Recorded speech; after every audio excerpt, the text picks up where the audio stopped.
Surprise Comics. In this video, we have a CGC unboxing and we're gonna see if I hit my grade. So this is a little bit different than a video I've ever done before where I actually wrote down the grades that I thought they would be, and we're gonna compare and see how they actually came back. But before we do that, I have some giveaway announcements. These books that just came back from CGC are part of the $100,000 collection that I recently bought. I'll put a link down in the description because for that collection, every video associated with that collection has a special giveaway. And so this is one of those videos, and you could win these two Silver Age Thor books. We have Thor 124 and Thor 127. And we also have Amazing Spider-Man 298 in a CGC 9.2 with white pages. So this is the first Todd McFarlane on Spider-Man and the first appearance of Eddie Brock in Cameo. So subscribe to the channel, comment on this video, and like this video for your chance to win that. I'll also put a link in the description to all the other videos for other opportunities to win. I'll pick a random video associated with the collection and draw a random winner. And we also have some giveaway winner announcements here. This is for the February newsletter giveaway at BryceComics.com. We have Amazing Spider-Man 362 and a 9.6 with white pages. And this is going to Curtis Lee. So congratulations to you, Curtis Lee. You won this. And every single month we do a giveaway at the newsletter at BryceComics.com. And this month is a copy of X-Men 244 in a CGC 9.6 with white pages, the first appearance of Jubilee. All you have to do is sign up for the newsletter, and every month you stay subscribed, you're entered to win a new slab. And we also have a monthly giveaway on top of all these other giveaways on the YouTube channel. And so February's winner for Amazing Spider-Man 289 in a CGC 9.4 with white pages is Cameron Hamilton. Congrats to you, Cam Ham. Cam has been with me since the beginning, and so this just goes to show, you know, if you watch the videos and comment, eventually maybe you'll win. Congratulations to you, Cam Ham. Thanks for sticking with me all this time. So I also have a 10K giveaway going on, and I will announce that next week. So you can still go watch the 10K giveaway and get entered to win those 3 slabs.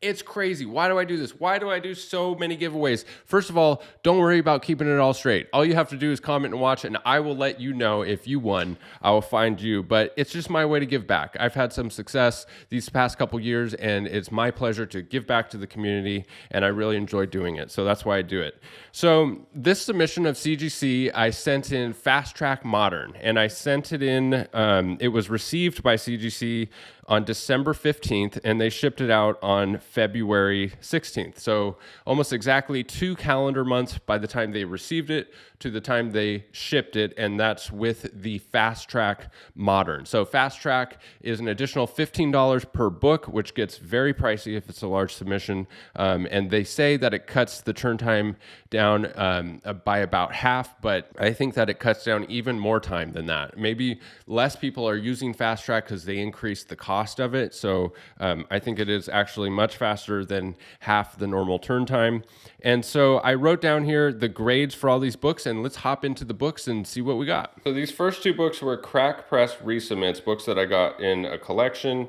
And this was a Savage She-Hulk #1 at 9.4 with white pages. And I said I thought it would come back a 9.6 because of ticks and bindery issues. So we got a 9.6. I was hoping, you know, for a 9.8 when I cracked it out, but after I cracked it out, I noticed some things that were definitely going to keep it a 9.6. So we did get the grade bump. We got the one grade bump, and obviously also the price increase going from a CBCS to a CGC. So it's a win-win on this one. And right there is the bindery defect that I was a little bit concerned about. I mean, it's not that bad. They do allow a bindery defect at the top and the bottom, and it still gets a 9.8. This one was a little bit borderline because it looked just a little funky. And I was also concerned about some very minor non-color breaking spine ticks. But, you know, again, with stuff like this, I've seen 9.8's that look like that.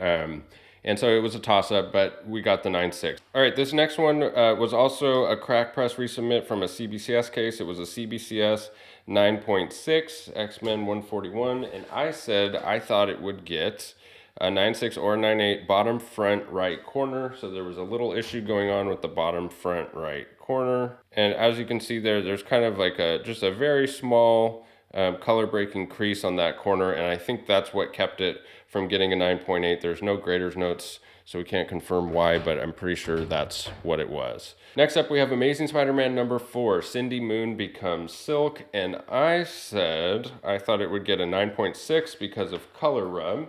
And this is the color rub that I was talking about right there, and there's also some color rub right there. Now, they do allow a little bit of color rub. I usually find that they allow about as much color rub as a staple here and a staple here. So it can have color rub at both staples and still get a 9.8. But this case, I thought it was a little bit too much for a 9.8, so I gave it a 9.6. And when we look at the grader's notes, it says that there is medium, very light crease right top of front cover.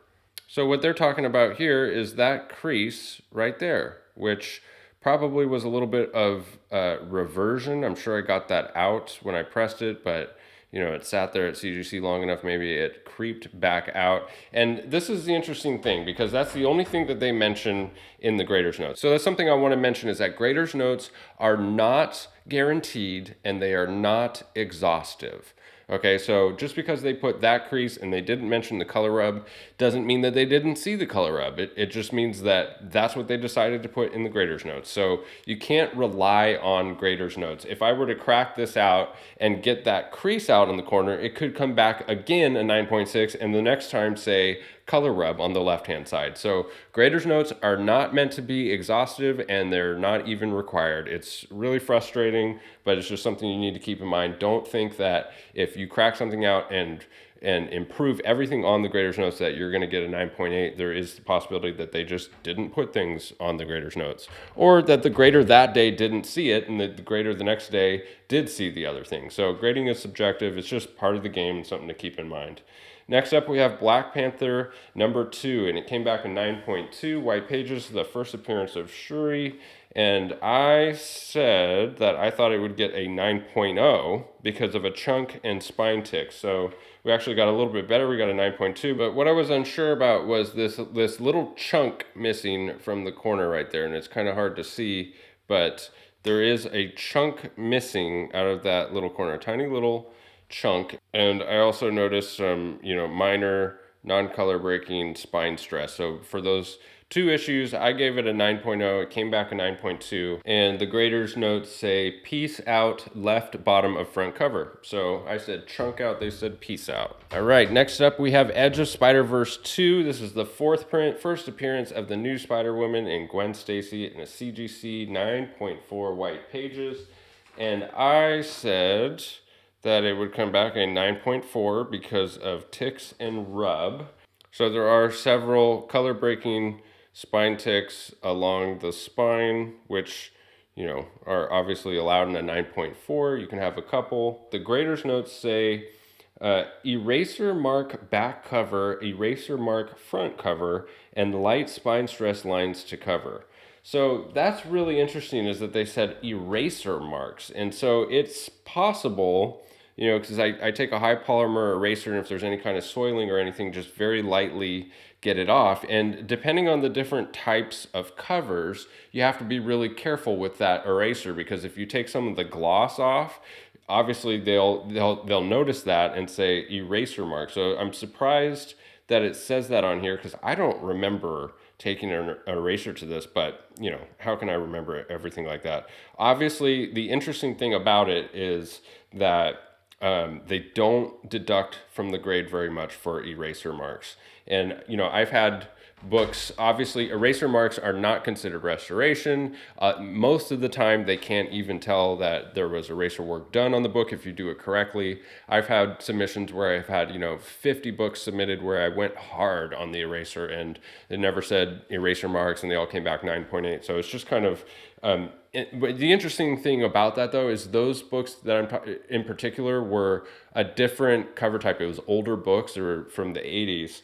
And so these modern books with the glossy covers tend to show eraser marks better. And it just depends on the book, all kinds of different books. So whenever you're going to use eraser to clean a book, just do it in an inconspicuous area. See how it's going to affect the book. And the last thing you want is for there to be eraser marks and to get it deducted. I've had a friend of mine sent in a book where the only notes on it were eraser marks front and back, and he still got a 9.6. So obviously they don't deduct that much at all for eraser marks, but it's just something to be aware of.